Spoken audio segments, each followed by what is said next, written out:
So someone says, I'm trying to make more money. The first question I'm asking them is, what fear are you feeling right now? And it could be in a totally unrelated part of life, but it is correlated to the miracle. Really? That's the first quadrant. What's a common fear you hear around people who say, I'm trying to make more money, or I'm struggling making more money, or I'm in debt and I don't know what to do to make more money. And you ask them, what's your fear? What's the common response?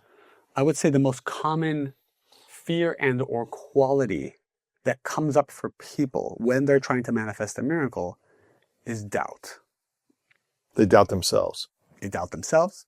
They doubt that they will be happy. They doubt that their current situation is good. They doubt that there's a creator or universal force that is looking out for them. And doubt is a quality that does not exist in the vibration of the creator. So as long as you have doubts, you cannot enter the miracle zone.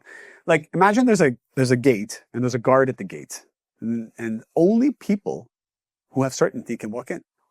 So they look at you and they see, but you have doubts. You are not allowed to enter the room of miracles. So you could be an amazing person. You could be a sharing person. You could be a kind person. You could be a spiritual person. You could be a person who only does good for people. But if you have doubts, you cannot enter the world of miracles. So doubt is the key card. It's the VIP access to miracles. Okay. So what does it mean to have certainty? It's not certainty that this will work out, or certainty that this person's my soulmate, or certainty that it's certainty that everything is good. Everything is from the creator, and I feel whole and complete right now. Despite what I see, feel, and hear, I know it's an illusion and everything is whole. Like we said before, I am wealth, I am love, I am all of these amazing things, and I trust in the light of the creator. Mm-hmm. All the variations of what I just said is certainty. So if someone doesn't feel like they're whole or complete right now, and if they don't trust that they are in the right position in this moment where they need to be from the creator, from God, from the creator, what's going to happen to them if they don't believe they are whole and they don't have certainty around that? They enter a different destiny. So imagine you need to travel to San Diego from Los Angeles. You put it in Waze. Waze will give you the fastest path there. Also understanding the traffic. Let's say it takes about 2 hours.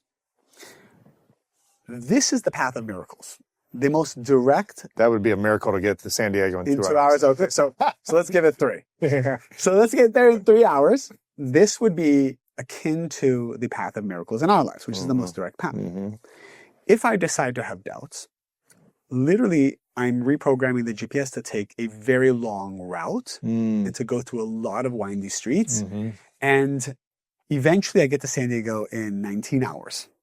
Now, I will get to that destination. So even people who don't operate on the vibration of the creator, who don't do spiritual work, who always have doubts or who do negative things in this world, there is another circuit breaker, some backstop that will make sure that even those people transform at some point. But they will transform through pain and suffering, the roundabout way. So a lot of things will happen to eventually break them down to become a spiritual being, either in this lifetime or the next. Some people are very stubborn, and they still choose not to transform, and they still choose to blame everybody else or blame their circumstances. These are the people that it's painful, but unfortunately, they will always attract chaos and drama because more is required to break them down. Because if we can't get rid of that cancer, the doctors are going to try, the spiritual doctors are going to inject more chemo, more radiation, break it down until the cancer disappears. So it behooves all of us to surrender the negativity as soon as possible, or it will be forcibly taken away from us. Yes. So this is the spiritual quadrant to start with. This is the spiritual quadrant. And the last thing I'll say is, there's 2 ways for a person to stop smoking. One, if they want to stop smoking, one is we know, and I'm sure everybody can agree, smoking is not good for your health. Okay. I'm not saying it's bad if a person smokes, but I'm sure even a smoker knows this is probably not the best. No one's thinking smoking is making you live longer. So you can either choose proactively to break it, and it's very hard, and it's a very difficult addiction, but there's ways you can proactively push yourself to do it. Or there's a second way, which is lung cancer could come up. And then you go to the doctor and the doctor says, you have lung cancer and I need to stop smoking. So what happened was you have two different scenarios lead to the same outcome. One was you're forcing the universe to push you to change. The other one was proactively changing. We are often shown and told mercifully through the people around us and through just inspiration, the things that we need to change. And if you are sensitive to that, you will take heed and you will learn, you will grow.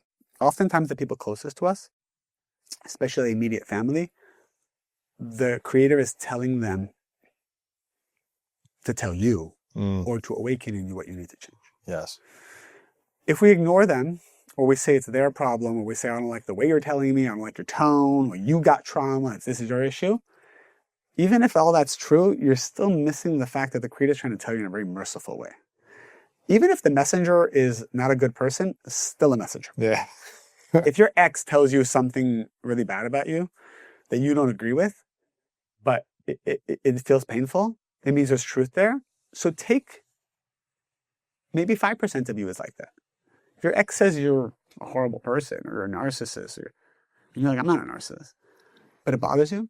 And as long as it bothers you, it means there's a piece of you that's in it. So I would say, okay, so maybe there's 5% of me that is, and let me explore that. Only so that I can release it, not have to have another relationship show it to me or have another chaotic situation come up. Yeah. Okay. Okay. Thank you for watching this video. If you want more inspiring clips like this, make sure to click right here to subscribe and click right here to watch that next video that is specific to support you in your life.